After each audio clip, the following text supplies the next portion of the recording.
Well, today I'm here with David Tudehope of Macquarie Telecom Group, and we're going to talk through some interesting developments in Macquarie Telecom's portfolio. David, great to see you. Thank you. And let's talk a little bit about all things data centers. We know that you've been investing in your data center here in Macquarie Park in Sydney.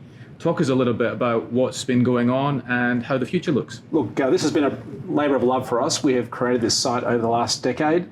We bought the land originally and built our first data centre. And our plan from the beginning was to create a campus of data centres on one location, which is different to others. This is much more the American model, where you have lower risk, much greater certainty around your site, and there's some real synergies, cost synergies of having a single campus. For us, our plans have really accelerated on this campus. Thanks to COVID, people are using the cloud more. Clouds all live in data centres, and this is one of the major world-scale data centres here in Sydney and has benefit from that mega trend. Oh, fantastic. Now, we're standing in the latest iteration of the data centres here in your Sydney campus because IC2, I think you call it your first data centre on this site, about 6 megawatts. And we're in IC3 East here. So yes. Tell us about IC3 East, what its size is and how it fits into the broader ambition for this site. What we realised as the cloud trends accelerated, there was an opportunity to scale the campus even further. We've got a good footprint, lots of power, lots of telcos coming in and out of the site, as well as our own telecom business that carry a neutral model. The package of those things make this site so compelling. So we decided to maximise the site, which really meant going up. So the original data centre was a 2-storey building. This one here is a 5-storey building, but because of the high floor plates, it's actually the equivalent of a 12-storey building. Maybe later on we can go and have a look, but this is a completely different scale.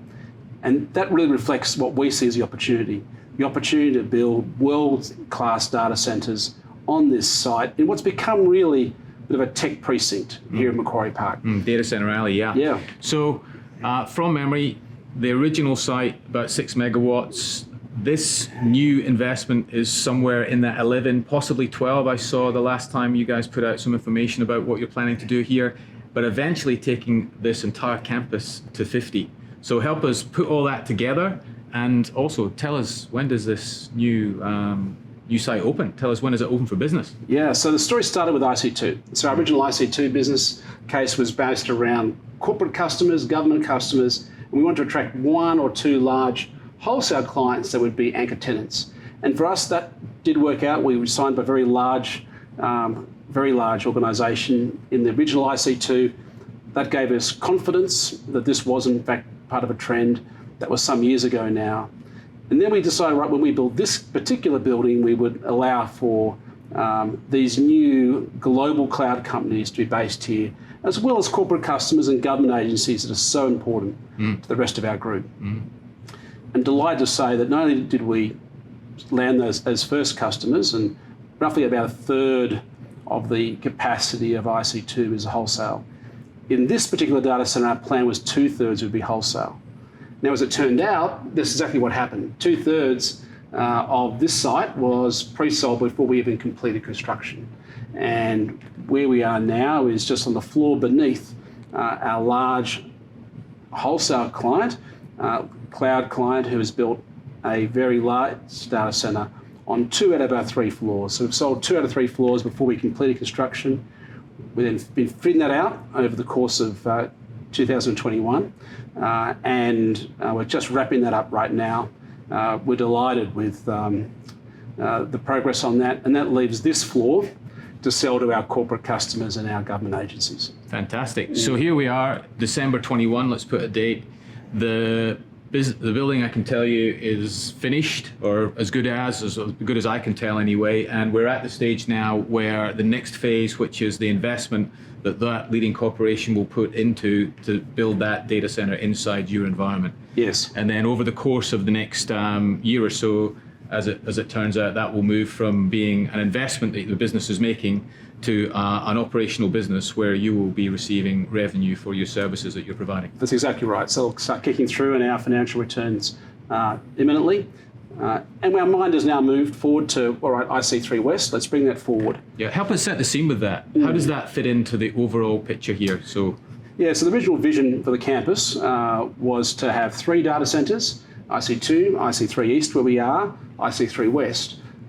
What transpired was that we decided to superscale IC3 West to effectively build it out over the remaining area, as well as going the same level of height as East.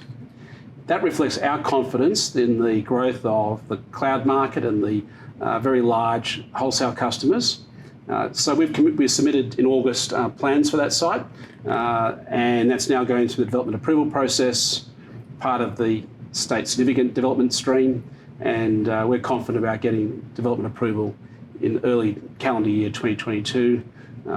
So those plans are public now, and we're very excited.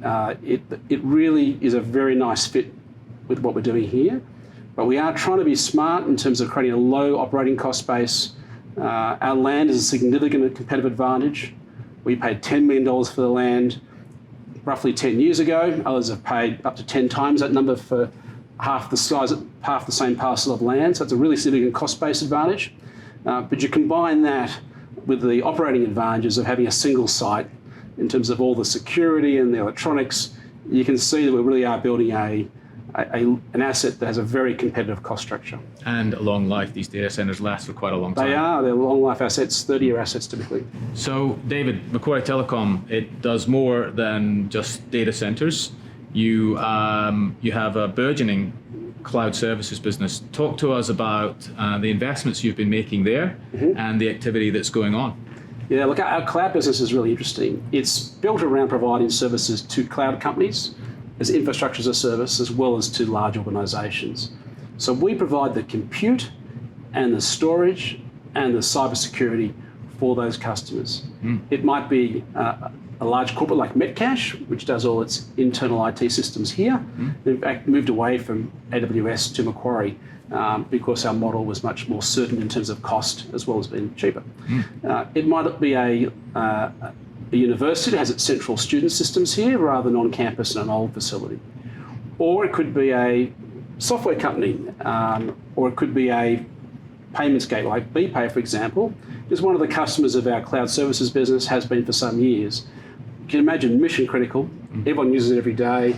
If BPay weren't to work, it'd be very dramatic. So that always on is accentuated.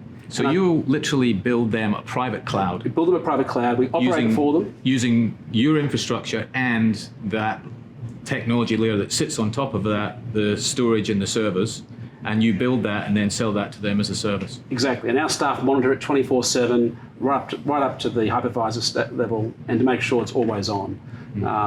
And that really allows them to focus on their core business and the software and the merchants that run off it. Fantastic.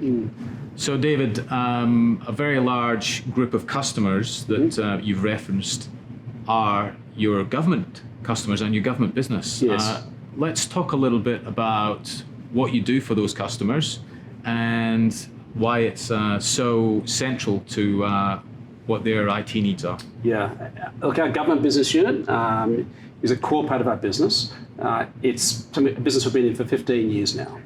It's heavily focused around cybersecurity, and we provide cybersecurity in terms of protecting against viruses and hackers for about 42% of federal government agencies. And our job every day is to ingest around 2 billion emails and internet searches and try and find the few thousand suspicious, the few hundred malicious in real time or close to before someone clicks on an attachment and has a problem. So that business for us is really important part of our business. It's based around 250 government cleared engineers who tune that software, look at some of the exceptions that come out of it, and interface with the government's own systems. Very important part of business, very complex, a very fast changing market because the cybersecurity threats are evolving constantly. And all of that raises the hurdle bar. It's also a business where you've got to have the talent combined with the systems and then combined with the infrastructure. And all of that's based out of our data centres, primarily our data centre in Canberra, which is IC4 and IC5 bunker, which is a very secure facility for government clients.